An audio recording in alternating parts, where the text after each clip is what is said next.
Good afternoon, ladies, and welcome to our afternoon session this March, where we are celebrating women. Happy Investor has always been at the forefront of spreading awareness among investors, and especially we take it as our task to improve the financial literacy among women within our circles and outside. So, some of you are our clients already, some of you are those who are joining us for the first time. Today, we have three of our women investors with us. We have Divya Singh, we have Aparna Subramaniam, and Nalini Devarakonda, who will be joining us this afternoon, and they will be sharing their experiences with us.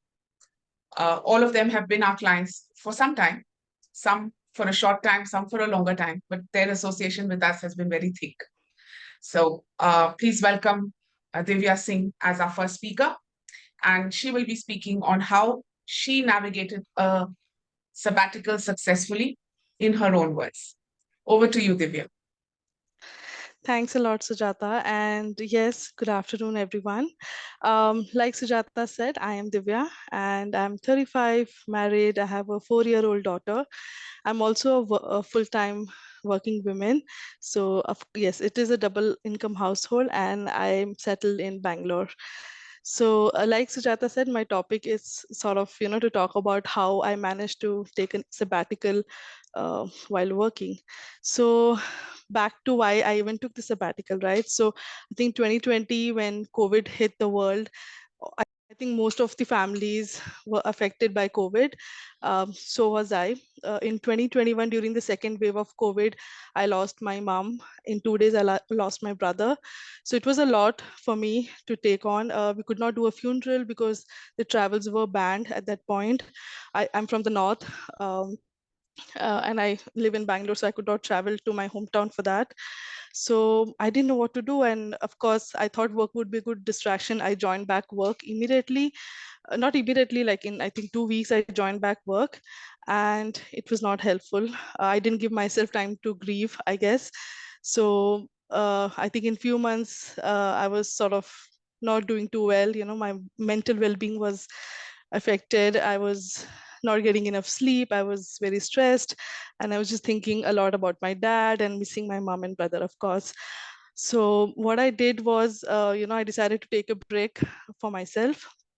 And at that point, it had like been 10 years that I was working continuously. This is 2021 that I'm talking about.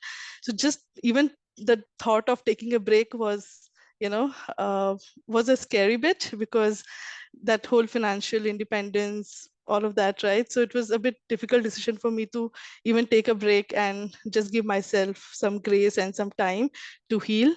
Was a bit difficult, but I'll tell you how I got to that. But just to tell you what I did when I did take the break was, of course, I quit the job. I went on a sabbatical. I did not know how long I will be on leave for, whether it will be like a 3 month or a 5 month or a 6 month or a year. I didn't know that, but I just quit my job. Um, shifted my focus to my well-being, and also, of course, what I wanted to do next whenever I'm ready to work. But more importantly, I wanted to spend time with my father and with my little daughter. I mean, she was 2 years, 1.5 years at that point. And how I did that, right? So first of all, in 2020, this is a year before my loss due to COVID. My daughter was born, and we were just, me and my husband were going through, newspapers, because we are from communications and PR industry, and we came across this article where Happy Investors and the page, were listed, and there was a quote from the page, and we started researching a bit about him and the firm and the company, and then we decided to meet them. So we did reach out to, at that point, the page, and we started working with Happy Investors in 2020. So in 2021, when I decided to go on this sabbatical, the first thing I did was, reach out to Sujata, who is our point of contact, and she's great, right? So she did not even ask anything, because she knew, and of course, I think everybody understands that we all need break at some point. So when I reached out to her, she made sure that we had enough sufficient emergency funds to back up when I was away and when I was on break. Um, all the investments that we've done through Happy Investors, were on flexible plans, which meant that I could pause them and restart whenever I was ready to, come back to workforce. And finally, most importantly, both, I mean, Sujata and Happy, I think these guys made sure, we had our own personal health and life insurance, and we were not dependent only on the insurance given by the company that we worked for. So that fear was also not there. If I needed, if I had some medical bills and all that, everything was, basically covered if I was quitting. And most importantly of all was that like I said earlier, the decision to take a sabbatical, to take a break, and not at that point knowing when I will join back, itself was stressful enough. But I wanted to dedicate all my energies to what I wanted to do for my well-being, for my father, all of that. So this whole process of being financially ready to be able to take that sabbatical was extremely seamless, extremely quick, of course, stress free, like I said. So thanks to Happy Investor for that. And I also want to, like, so of course Sujata is my daily on point person, but everybody in Happy Investor has been super quick. They respond whenever we want, like whenever we have something, they quickly respond to it. So just want to say that just by being with them for these last 3-4 years, all our financial decisions, one of the major ones for me personally was taking that sabbatical, was so stress free. And I think for all you ladies out there, if you are working and if you are you know looking to take that break, you should definitely work with a professional like Happy Investors. So I do have 3 messages for you, to end my talk. First thing is, always plan the unplanned, which basically means that although nobody wants to fall sick and nobody wants to even talk about being hospitalized, make sure you have planned for everything that we usually don't, your insurances, your term policies, for your future, for your emergency funds, your travel funds, because you never know when you have to travel. It may be like an unplanned travel, right? So please plan the unplanned. Secondly, if you are not already very equipped and very knowledgeable about investments and how to take care of your money and how to grow your money, please outsource those things to people who have that skill, and trust the process. Trust those people, trust the process. Your money will work for you, right? So please outsource that skill if you don't already have that. And finally, whether you're working, whether you're a housemaker, whether you're a student, wherever phase of life you are in, please take some time out for yourself and focus on what's important. Could be your well-being, like it was for me. So thank you so much. Thanks. I'm glad that I was able to share my story with you all. I hope you have something to take back on. And yeah, thanks, Sujata, for inviting me, and back to you. Thanks, Divya, for sharing your story with us. I'm sure our guests for today would have learned a little bit from what you went through. And if anybody has any questions, you could drop them in the chat box and then we'll pass them on to Divya at the end of the session. Hope you all got to know a little bit of what Divya had to share. And we will now invite Nalini to share her part of her experiences with us. Nalini, welcome to the afternoon session. And over to you. I shall make you the host so that you can then share the screen. Yeah. So as Sujata said, I'm Nalini Devakonda and I'm a working professional, working in IT for the last almost 20 years now, almost 20 years, not 20 yet. Wow. So I was in US for a long time, for almost like 10, 12 years. And then we moved back to India just before COVID, and before COVID happened. I'm a single parent, but two little boys who are 10 and 9 and 7, 6. And so since being a single parent, it's difficult for you to focus on, for me as also to focus on work and kids. And then I also has this passion for travel. That's what I always wanted to do. And but then when you are working and then you have kids to take care, it's just life becomes difficult. And then you are like, you feel that you're stuck with, doing the regular chores, taking care of the responsibilities, but then you don't want to leave your passion. So that's when I found Happy Investor helping me a lot with respect to my passion. And let me just go through that. So my concerns were, like, as I said, I was in US for a long time, and then we moved back to India, and it was all new for me. As a parent, it was new. I had to set up the house, look after things in here, and then I was earning quite good. I had a job, so it was going good. Had a good amount of money, sufficient enough, but I didn't know what to do with that, right? So I know that I could save up money, but in what way I can save up money, or what I should be doing with that money? How do I save up? Looking after the kids education, myself, the future pension and everything. So I didn't know, like, how should I be looking at it. And I'm the one who doesn't know much about investment a lot. Never really thought about that until then, probably, or still now I don't know much. I rely completely on Happy Investor on that. So I had seen this in US when I was working, that there were like people who does CFAs, who go to CFAs for their finances, so that I always thought it was for the people who had hell lot of money, and then they have the affordability to do it. But then I realized it's for everybody. Even if you have like 10K in with you for savings, you need to look for somebody who could help you how to invest that. And I think that's, I realized very late in my life, but it was better late than never. So I said, okay, I should look up for somebody like that in India as well, so that I could start investing now, at least if I have not done it in US. So that's when I came in touch with Dipesh and his team through a friend, and I started my journey with them from then on. And it was when we started, it was I had made it very clear to them that my passion for travel has been there, and then I wanted myself to go out and explore things, as well my kids. So the vacation part was always a very important factor for me, when I was taking this decision of saving money. I completely relied upon the Happy Investor, blindly followed whatever they told. I said, okay, I'm just gonna do things with you. I was happy the way it went for the first 6 months, 7 months, and then I said, okay, this is it. I am not even going to look at my portfolio anymore. And that has always been there. That's been their advice when they send out to you monthly newsletters. They do talk about a lot of all these things. So it was very easy for me to just blindly follow whatever they did, they said, and just do it, not think too much about that, because I had so many things to take care in my life. I said, this is it, and this is working good for me. And I was able to save up a lot of money for my vacations, for my going out with my kids, or for other vacations whatever we planned.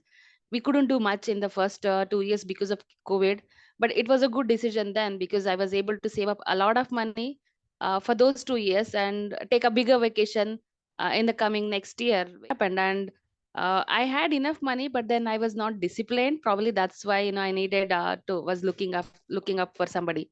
And I was able to do that discipline with Happy Investor in my life. Money comes in on the first day of your month, and then it goes out by fifth. That's what I decided.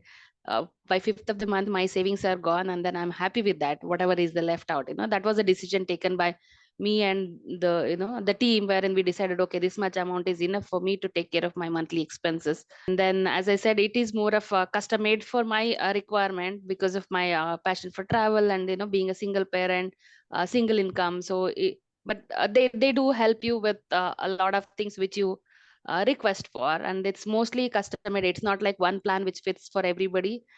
They do talk to you, they ask your plans, or what are you planning to do, what are you planning to do for your kids, how much you are able to take it ahead, and then help you with all that, and then give you a real picture, like today's education cost is this much, and in a year, or like when they grow up, when they become graduates, that the education cost is this much. So this is how you should be planning, and this is what you should be thinking of saving, which we usually don't end up thinking. Even men, women, we don't do it, but investors, they are really good with that, and it gives you a bigger picture and a more detailed picture about how it should be working for you. And yeah, so as I said, they do send out newsletters every week. Most of the time I do not know anything about happening in the market. I don't watch a lot of news, I don't watch a lot of TV, so I don't know. But then every time when I get a newsletter, I make sure that I read it so that I know what's happening in, in and around me with respect to the finances, whether the market has gone up, down, how is it affecting my portfolio. Every, even before I could raise a question, there is already an answer from Dipesh and his team about it. And I, most of the time, I get to know about things only through their newsletter, and I wouldn't know about it before. And so lastly, my news, my message to the ladies out here, in fact, just not ladies or anybody, whoever is here, we women, we tend to believe that we do not know a lot about investments. So even if we have little amount of money, what we do is we just go to like my mom or my brother, my father, and then say, okay, I have this much money, what should I be doing? And then they tell you things to do, which are in a way right, but then they are all age old tradition of saving money, which probably they would tell you, invest in gold, or invest, buy a flat, or buy a, some land, or things of that sort. I do not say they are bad, but they are old traditions of just doing things. But there are like uh, diverse ways of investing money, and which are much more reliable and then give better return than the old traditional way of saving money. So please, if you have anything of that sort, please find some financial advisor or experts to do the thing for you, rather than doing it for yourself, or asking somebody in your family, just because they are elder to you. And it's always good that we end up going to a professional, because I, being an IT professional, right, when somebody comes to me, I try to give I tell them that I'm a professional, so I know things better than anybody else in my department or in my field, because I'm a professional for that. So that in the same way, you should also go to a professional for handling finances. We'd go to a doctor for uh, treatment. We don't go to anybody or just look at Google out and then try out a lot of things when you are seriously health is concerned. So just the way health is concerned, you go to a doctor. Just the same way, when finance is concerned, go to a financial advisor or professional expertise who can help you with the investments. And that's about it. And it should never be a problem when you are addressing your passion. When you are looking up for your passion, you shouldn't be much worried, and then the passion shouldn't make you feel stressed out. uh, so that way, Happy Investor helps you with less financial stress and more of passion, and then freedom for what you want to do in your life. Thanks, Nalini, and we're very happy to note that we've been of great help to you, and that you think we've added a lot of value to what you are and how you live your life today. So, Definitely. okay, so we have our third speaker for the evening today, Parna Subramaniam, who is a brand consultant and works with us, as well as is our client. And she will be here to share her part of her journey with us, with a specific request that she came to us with. Over to you, Aparna. Thanks so much, Sujata. Hi, everyone. I'm going to be talking to you about how you can, or how you should be thinking about contributing to your parents as they get older. I'm just going to quickly take you through a few points, which is my experience, and I'm sure might be some of your experiences as well. So I've been a client of Happy Investors now for almost 10 years, I think, coming up on 10 years. I work independently as a brand and communications consultant, working with nonprofits, social impact organizations, brands, and corporates. I live with my family in Bangalore, and my goal for this specific ask of Happy Investor was really how I could ensure financial independence for myself and my mom. Because I'd been working with Happy Investor for 10 years, I was already confident in their ability to help me understand how I need to be planning for my goals and how I can redirect my finances to make Ready? sure that Okay, my money was 5 working. minutes. We're going. I wanted to do something so that I could add to my mom's financial security as well. And I needed guidance in terms of how to structure either my investments to also contribute towards that corpus for my mom, or how I could support her in meeting her expenses so she didn't really feel dependent on me, which would require some of her own money, but also a little bit that I was putting towards that kitty as well. And since I had that concern and I already had a ready sort of advisor in Happy Investor, it just made sense for me to reach out to them to see if they could help me with this as well. What they did for me was essentially to set up an SIP. And for those of you who are not familiar with what it is an SIP is a systematic investment plan, which means there's a certain amount of money that you're putting every month into a corpus. It automatically gets debited from your account, which means you don't have to worry.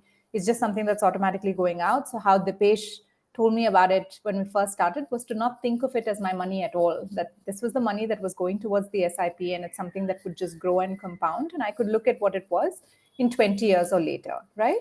So I set up an SIP specifically to contribute towards a larger corpus for my mom.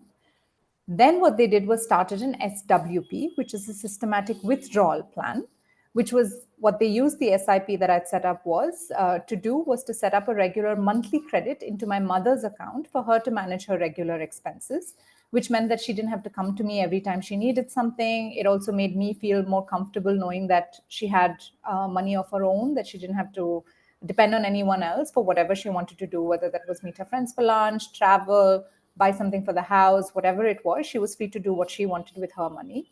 And their very simple SIP plan, followed by the SWP plan, provided a lot of financial security for my mom. But what I think it also did, in addition to that, was to ease any sort of anxiety around money that either I or my mom would have had, because I think we underestimate how big a role money plays in our lives when it comes to just financial well-being. And I think knowing that there was a plan in place just made it much easier for me to know how much of money I should be working towards, to know how much of the money is going towards my mom, and that my mom just felt happy that, you know, she had money of her own and she didn't feel like she had to depend on anybody else to pay for anything. And my message to you ladies is that you start with small contributions, which will substantially compound over time. So over a long period of time, and whether that's 5 years for you, 10 years, 15 years, 20 years, it'll help you to build substantial savings over time. Obviously, the earlier you start, the better it is for you and the better your money will grow. I do think that it's important to understand the importance of financial planning specifically to support your parents, if that's something that you need to do. Because I think that what Happy Investor did was also sort of project finances for me to say what would be my expenses today for a medical emergency would be vastly different for a medical emergency 10 years down the line. And I need to be thinking about how I can pay for it 10 years down the line, right? Which means that you're automatically tweaking how much you put aside almost every year. And I think that I know that I have benefited from getting an expert to manage my finances and tweak my financial plans based on changing life goals, because it's not going to be the same over your lifetime. And I would recommend that you do the same as well, because I do think that having somebody objectively advise you from a third-party point of view, as opposed to, say, a friends or a family, no harm there as well, but always good to have an objective third party advise you on how best you can leverage your money and make it go the distance, is something that's definitely benefited me. And if you're not already working with a financial planner, then I think that you should consider at least having a conversation to see how they can add value. And I mean, I'm a little biased, so I'm going to recommend Happy Investor, but even if you choose not to go with them, I think that it's worth your while to start thinking about it from a long-term strategic point of view and not stick to just traditional instruments of investment like FDs. But I do think that it's time for you to think about how you can diversify your investments to make the most of how much your money can work for you. Thank you so much. And if you have any questions, just drop them into the chat box and I'm happy to take them later. Thank you, all of you, for sharing your experiences with us. So now, I hope that was interesting for all of you. I have a couple of questions that some of our viewers have put in. So I shall pose them to our guests for today. And then, if necessary, I will also step in. So the question to Divya was, what did you do when you took a sabbatical? What did you do about your SIPs? This is asked by Rachna. So Yeah, I'm sure. putting it forward to you. Sure, Sujata. Rachna, first of all, thanks for the question. So I think I mentioned that, the best thing about mutual funds is that you can pause and you can restart and things like that. So that's what I did because I was not earning for those months when I was on leave. I paused my mutual fund SIPs, and I restarted when I joined back work.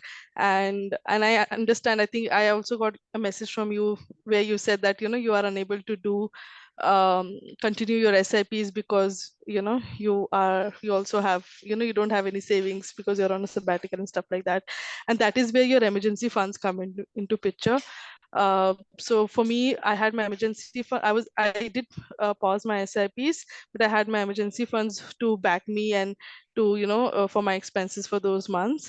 But at the same time, if you have like more emergency fund, you could continue it's completely up to you. You can even reduce the amount.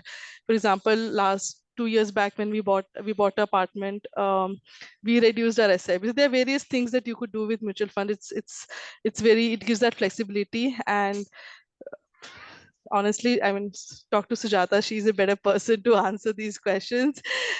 She knows what she did with my thing. So, that's what I mean. Mutual funds, you have those flexibilities, and they are not locked, things like that. So, yeah, I mean, I personally, I stopped my SIPs for that period of time. That's what I did. Yeah. So when one plans a sabbatical, one can always look into the plan and decide whether one needs to stop the SIP for that time, or one can keep that running based on the existing emergency corpus. So it's a flexible plan. It can be planned as per the person's requirement. So the other question was for Aparna. Somebody has asked if you wanted to set up the SWP for your mother, for how long did you have to contribute on the SIP? Thanks to whoever asked that question. Again, I think that Sujata would be a better person to clarify how long. As far as I know, it's not stopped. From the time that it's been set up, I've just been putting in money. So it's not like there's been a end goal. I also prefer to just think of that money as not my money and put it into my mom's corpus, because at any rate, it would come back eventually to me, I guess. So I didn't have a particular corpus because it was just for ongoing expenses. But if it was for a specific thing, like maybe a holiday she wanted to take or something that she wanted to buy or an investment in a new house, then I think that there would be a quantifiable time by which that goal needed to be achieved. But since this is an ongoing one, I just treat it as another SIP where I continue to put money into it, keeping a 20 to 25-year horizon. I hope that answers your question. Thanks, Aparna. Just a simple mathematics that, whatever you spend today, you will be spending twice of that amount in 10 years.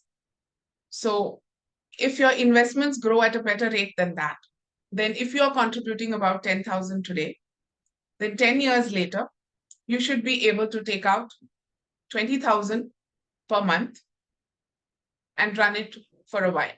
Specific requirements, we'll have to work it out as per your plan, as how much you really need to generate at a particular. So say 5 years down the line, if you want to generate a monthly income of an X amount and keep that running for X number of years, then we work back and let you know when you need to start contributing and for how long. So you could reach out to us on our numbers, and we shall be happy to take care of that as well. Okay, so I hope that answered your question, Rachna. Any further questions from anybody else? For further queries, you can always reach out to us on our numbers here. I'm available on 96200 96201. Our office numbers are 98861 98851. And thank you, everybody, for having spared your time to be with us here. And I hope it was an eye-opener for all of you, because for us, it was an effort that we took to, share some information among the educated women, because though we are all educated women, there are some gaps that we always have. And it's always nice to know a little bit of extra information that helps us in the long run. Thanks, Aparna. Thanks, Divya. Thank you, Nalini, for sparing your Saturday afternoon with our guests. And Thank you, Sujata. we will also be sharing this video with you. So you could share it around with your circles. And for those who couldn't make it today, we will be sharing it out to them as well. Thanks, Sounds Thank you Sujata. so Thanks much. everyone who Thanks a lot. came out on a Saturday. Thank you so much. Thanks, Aparna, Thanks. for everything. Thanks, everyone. Thanks all three of you. Bye-bye. Bye. Bye-bye.